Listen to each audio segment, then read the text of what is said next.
Hello and welcome to this GibbsCAM Tech Tip. In this video we'll take a look at projecting polar and cylindrical, also known as rotary milling toolpath, onto a solid. I'm on a 4-axis mill, but the same principles apply on a C-axis lathe. So let's jump in. We'll take a look at enhancing this basic polar and cylindrical part by projecting the toolpath onto a solid face to create tapers and flat areas in the toolpath. Now this toolpath is simply a pocket wrapped around a 2-inch cylinder. The geometry looks like this when it's wrapped, and it looks like this when it's unwrapped or flat. To create the geometry, I started out by defining the work group as wrapped. By right-clicking on the name of the work group, going to Work Group Info, and selecting the Wrapped checkbox. Now, once I've defined the work group as wrapped, I can display the geometry either as wrapped or unwrapped by selecting this button labeled Wrap Work Groups on the floating toolbar.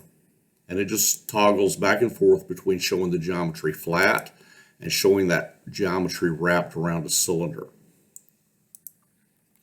Additionally, when I have my geometry palette open, I'm just going to go to points and explicit points for an example. When the geometry is unwrapped, or when the wrap work group button is up, I get my normal X, Y, and Z values to define geometry as flat. But when I click the wrap work group button, it not only wraps my geometry, but now my dialog is asking for X, A for angle, and R for radius to define geometry as wrapped. So to get started, I created a new work group, right-clicked on the name of the work group, went to Work Group Info, defined the work group as wrapped, and then I created a point with my Wrap Work Group button activated using explicit point, and created a point at X0, A0, and R1 because I need the geometry to be on a 1-inch radius. And that basically just creates a point at the origin. Let me turn my coordinate system grid off, you'll be able to see it. And then I created a point at X minus 18, an A of 360 times 9 because I need 9 wraps. I need this toolpath to wrap around the cylinder 9 times over the 18 inches for a 2-inch pitch, and that's also on a 1-inch radius. And then when I draw a line between these two, so I just go to line, select the 2 points, and hit enter or my single feature button, and it creates that line. And that is a line, it's just wrapped around the cylinder. And then I connect the line to the points, and I end up with this. And unwrapped, it looks like this. Okay, so at this point, what I need to know what my specifications on the part are. And what I need is a 1/4-inch wide rib left standing. This is going to be on a 2-inch pitch. So I needed a line that is offset from this along the direction that my 1/4-inch dimension is, which in my case was along the x-axis. If it were normal to the rib, then I would just do a parallel line. But I copied this and translated it 3/4 of an inch in the x-axis. The 3/4 is because this line will be the right edge of my rib, and the other line, when it's wrapped around, will be the left edge of my rib. If we go to this work group, we can see the geometry that I actually used. So in the x-axis, there's 1 3/4 from this line to this line. That will form, again, when it wraps, this will end up on this side, giving me the 1/4-inch rib that I'm looking for. And then to close this out to make a pocket, I just drew a vertical line at X0 and another one at X minus 18 and connected those lines to these 2 lines to give me my pocket. Additionally, I defined this line and this line as air. That's why they're red. They're defined as air, so that the tool starts on the outside and comes into the pocket and cuts cleanly through those two faces. So when I wrap this, I have my 1/4" rib. And that's how I created the toolpath that we looked at a moment ago. This toolpath here. All right, now what I want to look at is how to project this toolpath to create a taper, which would be needed if we were using this as, say, a compression screw. So the strategy that most people attempt is to create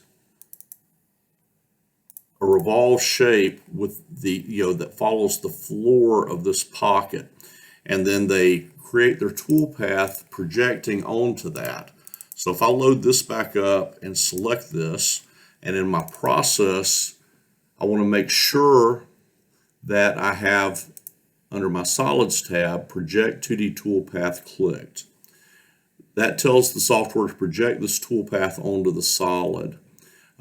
Additionally, we also on the Rotate tab want to make sure we have Polar and Cylindrical selected so that it wraps the toolpath.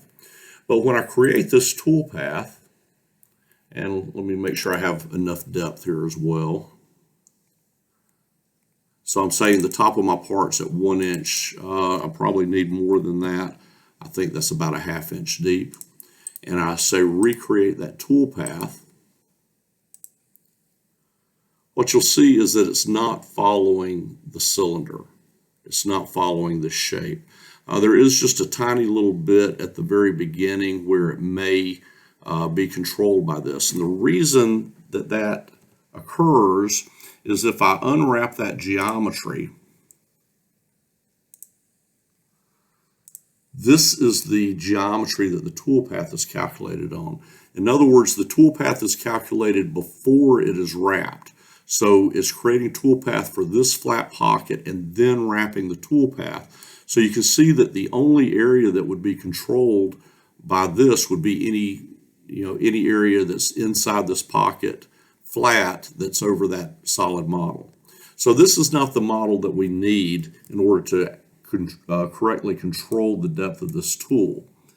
What we need is a plate that looks like this.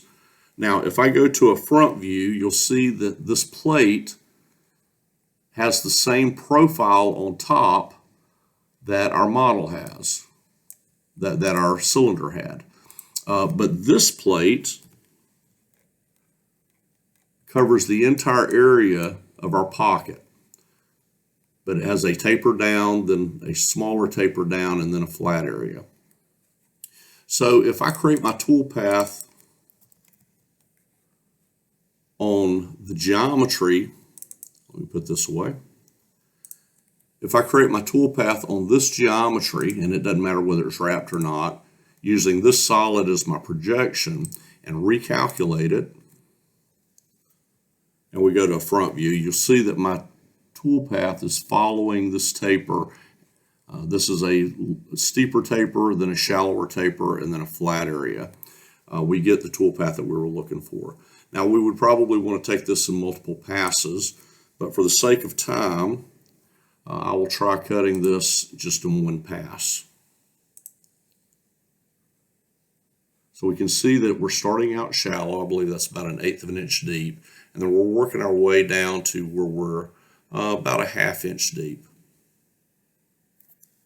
Go to a front view, you can see clearly that we're shallower here, getting deeper, and the tip of the tool is just following that model that we selected. Now I'll pause the recording for a moment, let this finish up cutting, and then come back to look at the finished part. So here's what our part looks like following our roughing process. We start out shallow. We have a taper coming down to along in this area here, and then we have a shallower taper down to this area here, and then it's flat from that point out. So this is an example of how you can control the depth of simple 2-axis rotary or polar and cylindrical toolpath to create a variable taper part without having the 5-axis module. In this tech tip, we've taken a quick look at projecting polar and cylindrical toolpath onto a solid to control a variable depth pocket or contour. If you'd like additional information on this or any other GibbsCAM topic, please reach out to your GibbsCAM reseller. And if you have suggestions for future tech tip videos, you can leave those in the comments below.